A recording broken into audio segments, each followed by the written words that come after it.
Bem, pessoal, vocês pediram, vamos explicar aqui rapidamente o problema de vocês. Então, o problema de vocês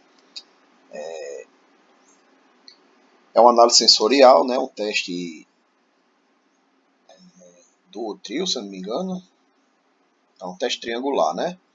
Um teste triangular que foi aplicado para a gente obter a seguinte resposta. Se os provadores são capazes de perceber a substituição do açúcar refinado, do açúcar cristal pelo açúcar refinado, né?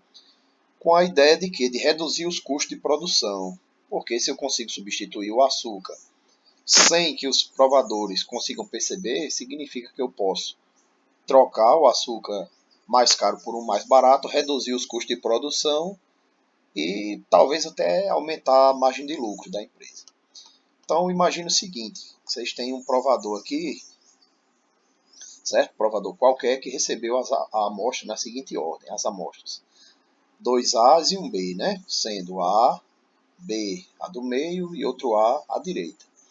E ele recebeu a fichinha e provou na ordem da esquerda para a direita, numerou a ficha com os códigos, porque o provador ele não sabe quem é A e quem é B, e foi pedido que ele circulasse a amostra diferente. Então ele circulou, nesse caso aqui, o provador acertou, certo? Realmente a amostra 376 é a amostra diferente. Então imagine que você tenha feito 20, certo?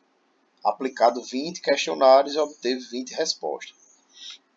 Nesse caso, ao nível de 1% de significância, né, que é a probabilidade de cometer a conclusão errada, de chegar a uma conclusão errada, mas não vamos nos ater a esse detalhe, certo?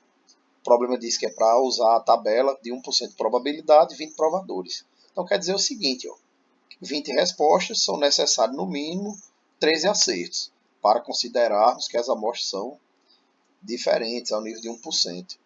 Então, como a gente faria a conclusão aqui desse teste? Da seguinte forma. Imagina o seguinte,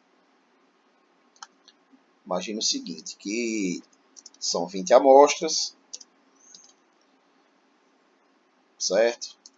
O mínimo para um nível de 1%, né?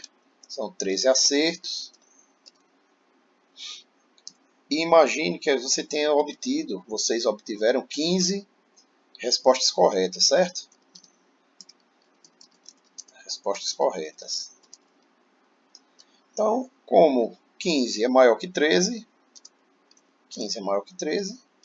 a conclusão é que há diferença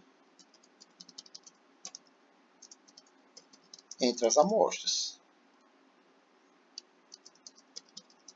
E se há diferença entre as amostras, não é possível substituir o açúcar.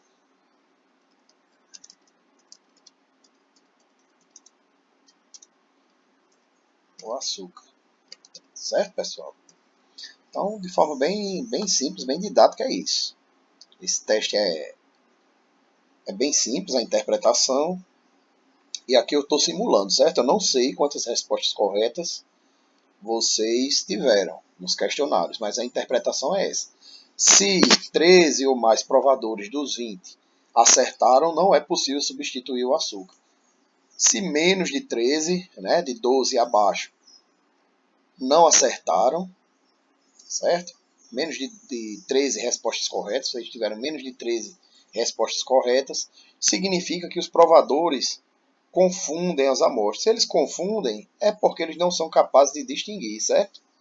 E isso seria o melhor cenário, porque aí vocês vão poder substituir o açúcar mais caro pelo mais barato. Tá certo, pessoal? Qualquer dúvida, perguntem aí.